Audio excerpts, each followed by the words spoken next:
February 17, 1944, 0430 hours, Western Pacific Ocean. The darkness before dawn lay heavy over the sea. 60 miles northwest of Truk Lagoon, the water moved in long, silent swells beneath a sky still thick with stars. No moon. Only the faint phosphorescence trailing behind steel hulls cutting through black water. The air tasted of salt and diesel fuel. On the flight decks of 9 American aircraft carriers, men moved in near silence, their breath misting in the tropical night that had turned unexpectedly cold. They wore cloth helmets and Kapok life vests. Their hands worked by muscle memory, rolling out Grumman Hellcats and Douglas Dauntlesses from the hangar bays below, chocking wheels, loading ammunition belts, arming bombs and torpedoes. The only sounds were the rhythmic clang of ordnance carts, the whisper of hydraulics, and the low thrum of idling engines that vibrated through the wooden planks beneath their feet. Somewhere in that darkness, beyond the horizon where the ocean met the void, lay the most heavily fortified Japanese naval base in the Central Pacific. A fortress the Imperial Navy had called impregnable, an anchorage so vast and so deep it could shelter the entire combined fleet. A lagoon the Americans had not dared approach for 2 years. But dawn was coming, and with it, Task Force 58. The concept had been ridiculed. When the United States Navy first proposed the construction of purpose-built aircraft carriers in the years before Pearl Harbor, naval theorists in Berlin and Tokyo had dismissed the idea as a grotesque waste of resources. The carrier, they argued, was an auxiliary vessel at best, useful for reconnaissance, perhaps for striking undefended coastal targets, but fundamentally vulnerable, fundamentally incapable of projecting sustained offensive power against fortified positions. Admiral Isoroku Yamamoto himself, who would later command the attack on Pearl Harbor, had studied carrier doctrine at length and concluded that while carriers possessed tactical flexibility, they could never replace the battleship as the arbiter of naval supremacy. The logic seemed sound. A carrier was large, expensive, lightly armored, and required an entire flotilla of escorts to protect it. It carried perhaps 70 aircraft, each smaller and less durable than land-based bombers. Its flight deck was a vulnerability. One well-placed bomb could render it useless. By contrast, a battleship was a fortress unto itself, capable of absorbing tremendous punishment while delivering broadsides that could shatter enemy ships at 20 miles. The battleship had ruled the oceans for 3 centuries. The carrier was an experiment, a novelty, a floating airfield that seemed to violate every principle of concentration of force that had governed naval warfare since Trafalgar. Japanese naval architects had mocked the American obsession with carriers. They called them soft targets. During the construction of the Essex-class carriers in 1941 and 1942, intercepted intelligence reports from Tokyo described the American shipbuilding program with barely concealed contempt. The Americans, it was said, were building ships that would be sunk within hours of encountering the Imperial Japanese Navy's combined fleet.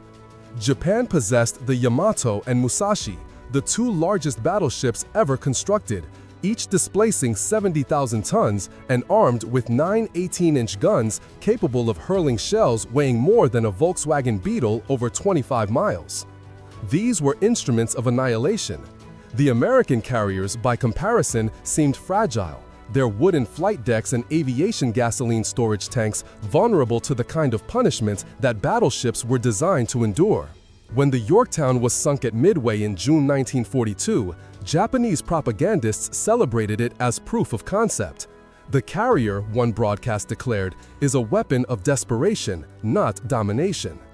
But Midway had been a turning point no one in Tokyo fully understood at the time. The United States had lost 1 carrier, Japan had lost 4. And in the 20 months since, American shipyards had been engaged in an industrial mobilization unprecedented in human history. The Essex-class carriers were not experiments, they were assembly line products.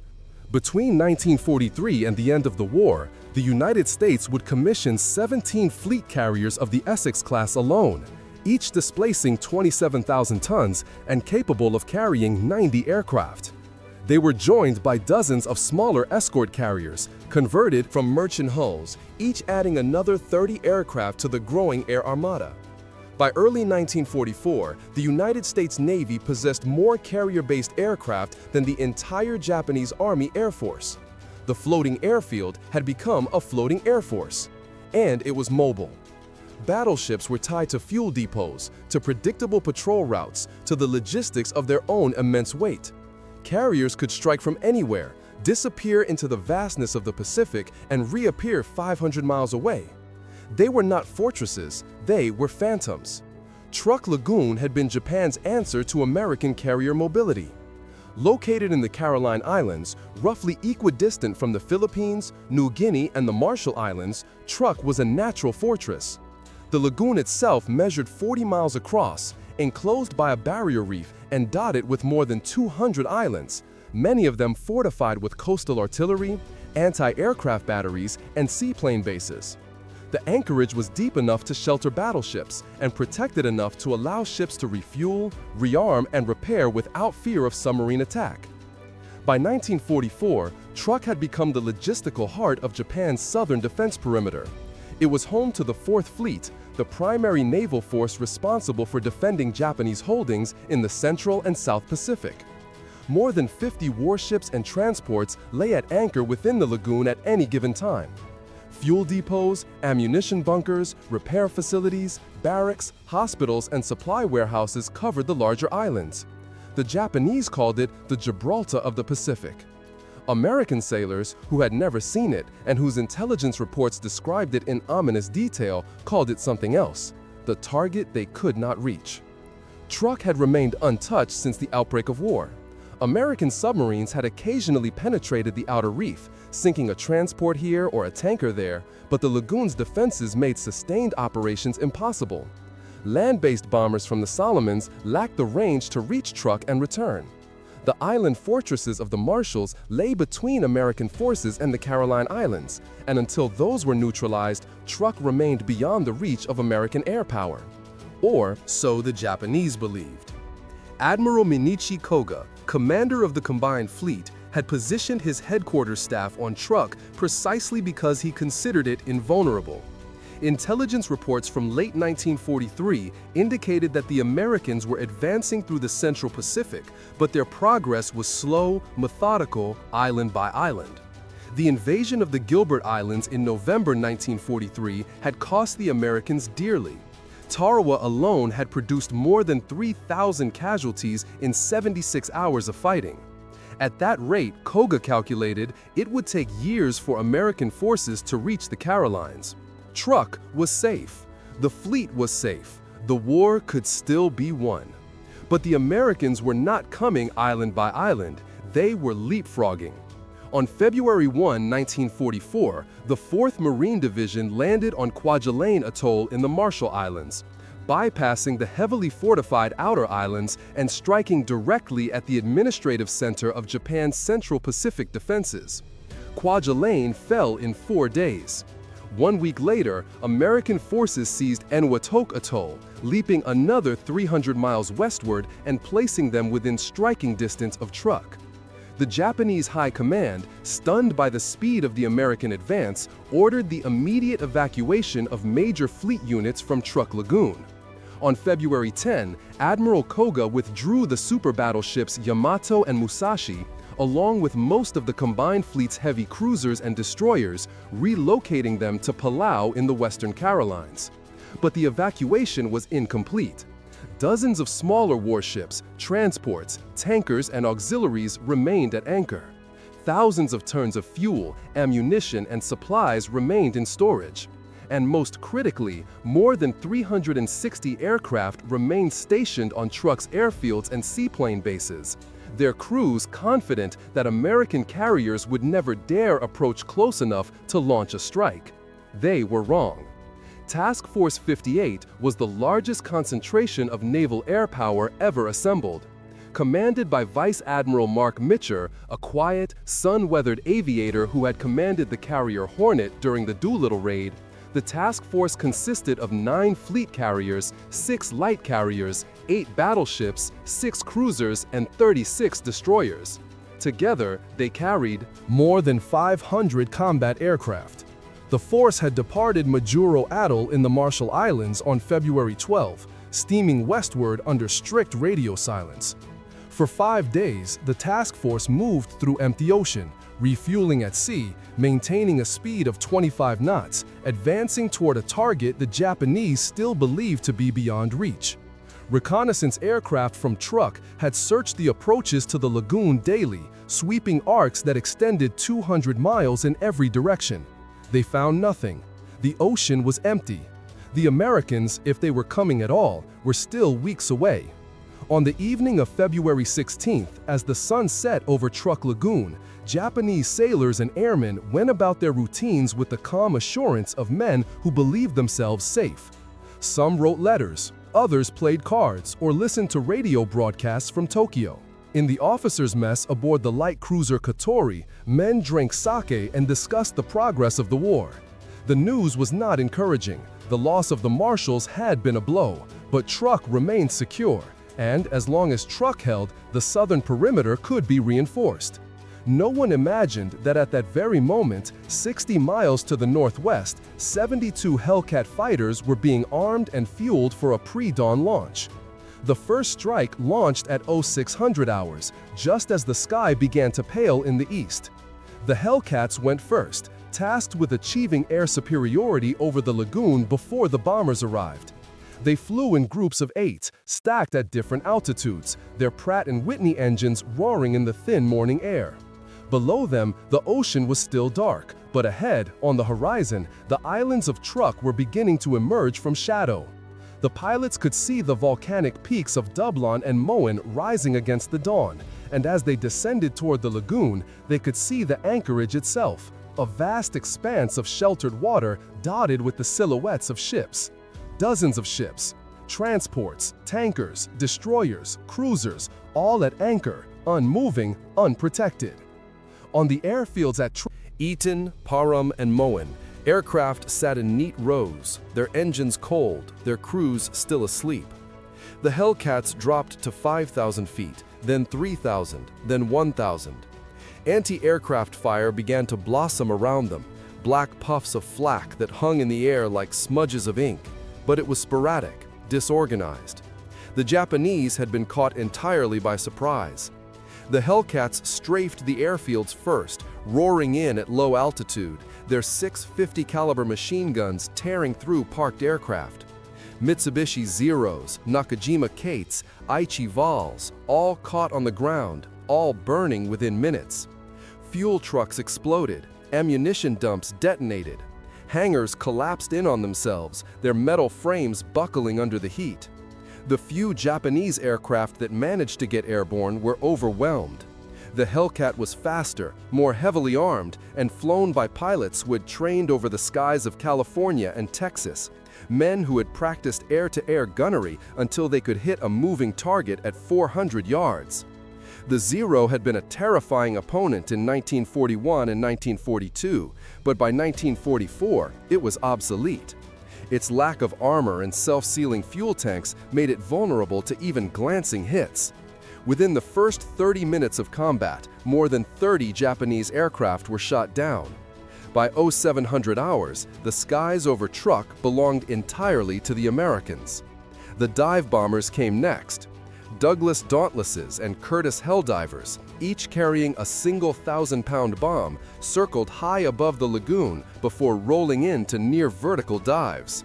The sound was unlike anything the Japanese defenders had heard before, a shrieking metallic howl as the bombers plummeted toward their targets at terminal velocity. The bombs fell with uncanny precision. The light cruiser Agano, already damaged by an American submarine 2 weeks earlier and under repair at Truk, took 3 direct hits and capsized within minutes. The destroyer Fumizuki exploded in a geyser of fire and steam, breaking in half and sinking in less than a minute. The submarine tender Heian Maru, a converted passenger liner that had been requisitioned by the Imperial Navy, was struck by 4 bombs and sank with more than 500 men aboard. Fuel tanks on Dublin Island ignited, sending columns of black smoke thousands of feet into the air. The The smoke was visible for 70 miles, a funeral pyre that marked the death of Japan's most secure anchorage. The attack continued for 2 days.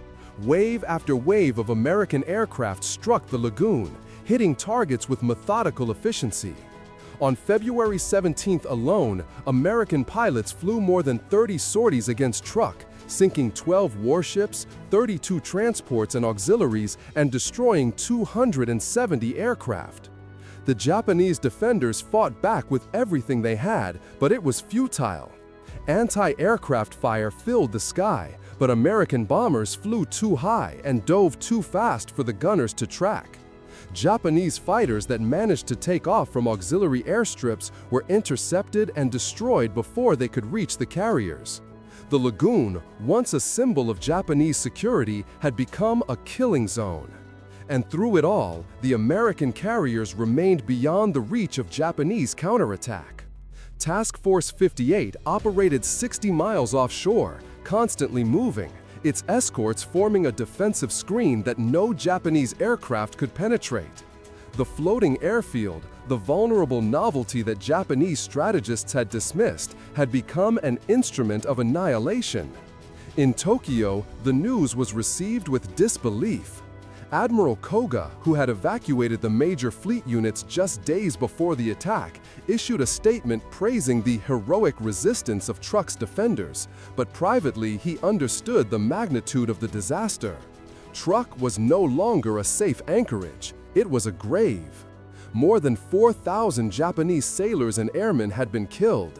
Thousands more were stranded on the islands, cut off from resupply, waiting for an invasion that would never come.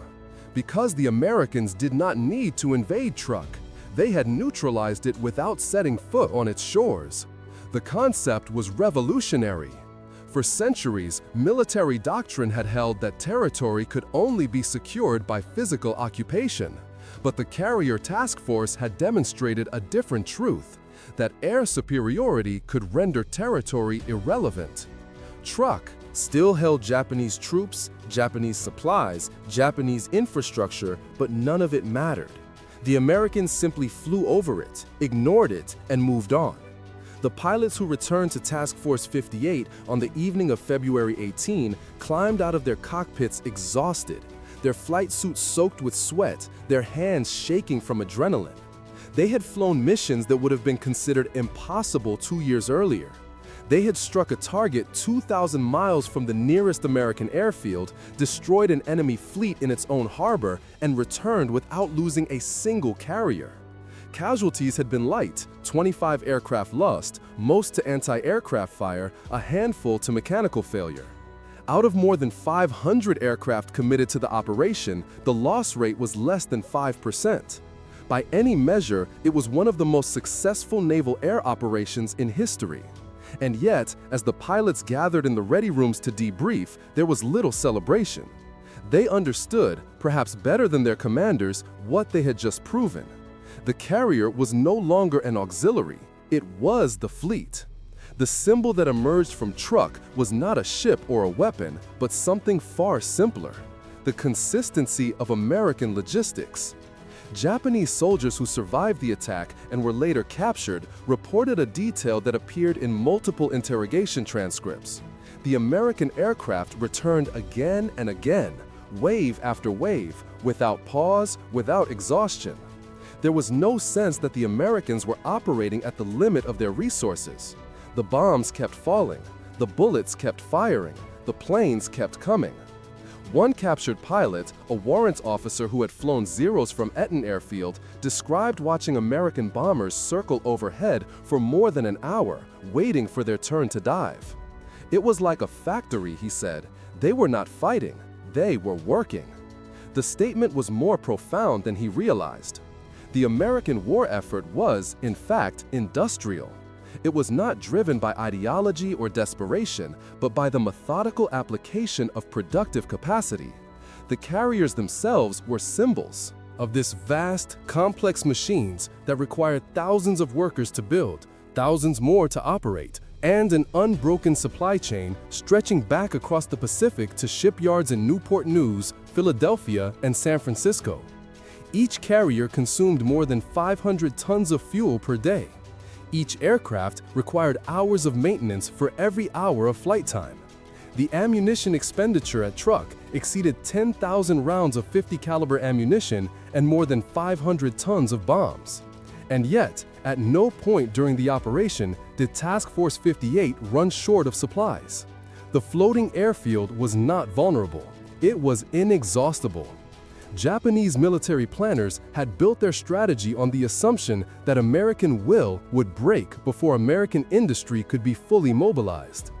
They believed that a democracy, confronted with heavy casualties and a protracted war in the Pacific, would seek a negotiated peace rather than endure the cost of total victory. This belief was rooted in a fundamental misunderstanding of American character. The United States had not entered the war reluctantly out of weakness, but deliberately after provocation. And once committed, the American people had proved willing to endure rationing, conscription, and industrial regimentation on a scale that exceeded even the efforts of totalitarian states. By 1944, the United States was producing more war material than all of the Axis powers combined. The carrier task forces were merely the most visible expression of this disparity. Behind each carrier lay a network of supply ships, repair ships, tankers, and tenders. Behind those lay a fleet of cargo vessels transporting fuel, ammunition, and spare parts from the United States. Behind those lay the factories themselves, the aircraft plants in California, the steel mills in Pennsylvania, the oil refineries in Texas. The war in the Pacific was not being fought ship to ship or plane to plane. It was being fought economy to economy, and Japan had already lost. The attack on Truk marked the end of the defensive phase of the Pacific War. After February 1944, Japanese forces would never again mount a credible offensive operation. The Imperial Navy, already weakened by losses at Midway, the Solomons, and the Philippine Sea, was reduced to a defensive posture, husbanding its remaining strength for a final, apocalyptic battle that would never come on terms favorable to Japan. The carrier task forces continued westward, striking Saipan, Tinian, Guam, and Peleliu. Each operation followed the same pattern. Carriers approached under cover of darkness, launched massive airstrikes at dawn, neutralized enemy air power, supported amphibious landings, and then withdrew to refuel and rearm before moving on to the next target. The Japanese response was always the same: surprise, resistance, collapse. By the summer of 1944, American carriers were operating within sight of the Philippines. By early 1945, they were launching strikes against the Japanese home islands themselves. The floating airfield had become a siege engine. The transformation was not merely tactical, it was conceptual. The battleship had represented the culmination of a philosophy that valued concentration, durability, and overwhelming firepower at a single point. The carrier represented the opposite: dispersion, mobility, and the ability to project power across vast distances without being tied to a fixed position.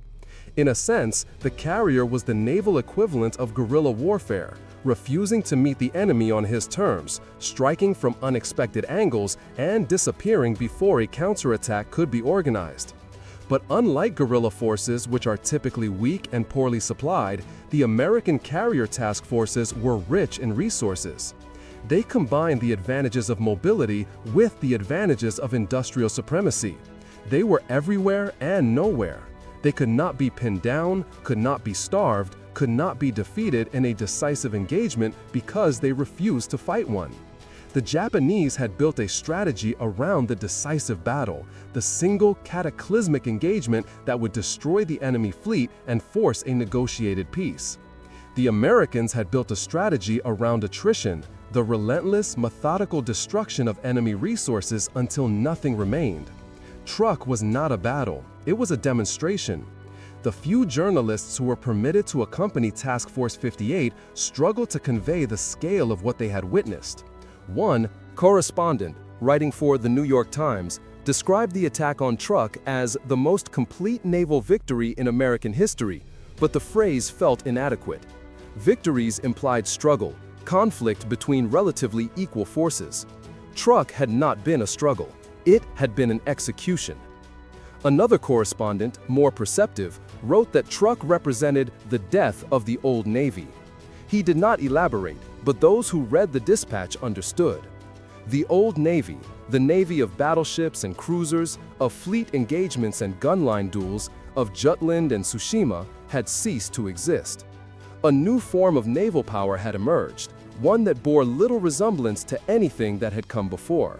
And at its center was the carrier, the floating airfield that had been mocked, dismissed, and underestimated, now revealed as the most potent instrument of sea power in history. In the years after the war, when historians attempted to identify the turning points of the Pacific conflict, they often focused on the spectacular battles: Midway, Guadalcanal, the Philippine Sea. But Truk mattered more. Midway had been a defensive victory, a successful parry against a Japanese offensive. Guadalcanal had been a brutal attritional struggle, won as much by logistics as by combat. The Philippine Sea had been a slaughter, but against an enemy already weakened to the point of desperation. Truk was different. Truk was the moment when the United States demonstrated that it possessed the ability to strike any target in the Pacific, at any time, with overwhelming force and without suffering significant losses. After Truk, the question was no longer whether Japan could be defeated, but only how long the process would take.